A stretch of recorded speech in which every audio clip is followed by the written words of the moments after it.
sector. And if I remember correctly, these sort of credit philosophies are the no accruing interest, there's no compounding credit on the actual transactions. There's the philosophy of never pay double, which means that you're never going to be paying over 100% of the purchase value of the phone. And there's a few other ones that come, related to this, such as no late fees whenever you make a payment, you're current, et cetera, et cetera.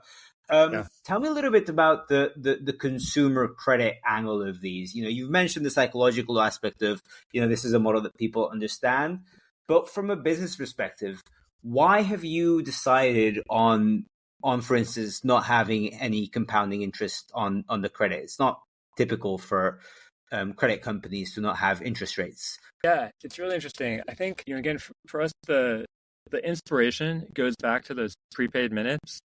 And if you think about the prepaid minutes, and the reason for that is, I had lived there. I had lived it, initially as a Peace Corps volunteer for 2 years in Africa and seen that it worked and saw that people could manage it. So I had an example of something that worked. And if you pay your minutes, if you buy your 100 minutes, you use them down to zero.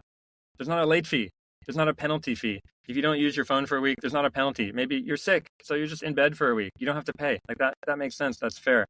And so a lot of these things, they fit that